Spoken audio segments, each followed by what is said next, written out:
তখন এই ইমাম মাহদী আলাইহিস সালাতু ওয়াস সালাম তিনি দাজ্জালের সাথে ওইভাবে লড়তে থাকবেন। এই অবস্থায় ঈসা আলাইহিস সালাম আসবেন।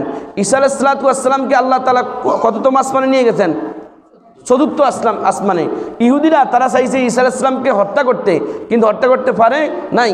আল্লাহ তাআলা বলতেছেন ওমা কতালুহু ওমা সালাবু, তারা তাকে হত্যাও করেনি, শুলো ছড়া নাই, বরং আল্লাহ কি করছেন? বাল রফাহুল্লাহু ইলাই, আল্লাহ তাআলা তার কাছে ঈসা আলাইহিস সালামকে নিয়ে গেছেন। আল্লাহ রাসূল সাল্লাল্লাহু আলাইহি ওয়াসাল্লাম আমাদেরকে সুসংবাদ দিচ্ছেন যে ইয়ানজিলু ঈসা ইবনে মারইয়াম আলাল মানারাতিল বাইদাই শারকি দামেস্ক। হযরত ঈসা আলাইহিস সালাতু ওয়াস সালাম এই দামেস্কের একটা মসজিদ সাদা গম্বুজের উপরে দুইজন ফেরেশতার ডানার উপর ভর করে তিনি পৃথিবীতে নামবেন। ইমাম মাহদী আলাইহিস সালাতু ওয়াস সালাম ওখানেই থাকবেন। তিনি বলবেন তাফাদ্দল, যে আপনি নামাজ পড়ান। ইমাম মাহদী আলাইহিস সালাতু ওয়াস সালাম বলবেন যে আপনি নামাজ পড়ান। ঈসা আলাইহিস সালাম পড়াইবেন না, বলবেন যে তোমরাই পড়াও। এটাই উম্মতের বৈশিষ্ট্য, যে এই উম্মতের একজনের পিছনে একজন নবী নামাজ আদায় করছেন। তো ঈসা আলাইহিস সালাতু ওয়াস সালাম যখন নামবেন, তখন এই দাজ্জাল তখন ভয় পাবে। এই ভয় পাওয়ার পরে সে যাবে মদিনার মধ্যে, মক্কায় যাবে, মদিনায় যাবে, কিন্তু ঢুকতে পারবেন না। দাজ্জাল নিজেই বলছে যে ইন্নাহু হাররামানে আলাইয়া, যে মক্কা এবং মদিনা আমার জন্য কি হারাম। এই মক্কা এবং মদিনার, বিশেষ করে মদিনার 7টা নাকিব আছে।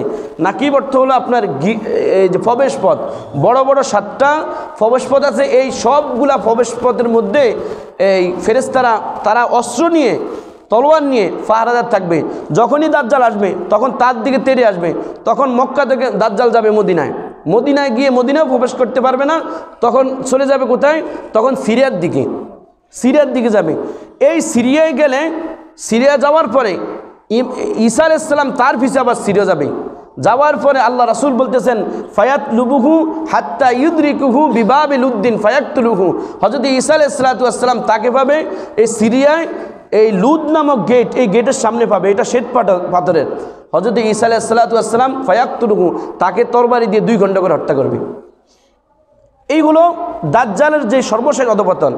এরপরে এই দাজ্জালকে হত্যা করার পরে সারা পৃথিবীতে মুসলমানরা খুব শান্তিতে থাকবে। এরপরে আসবে আবার ইয়াজুজ মাজুজ। এটা কিয়ামতের যে 10টি বড় বড় আলামত, তার মধ্যে একটা।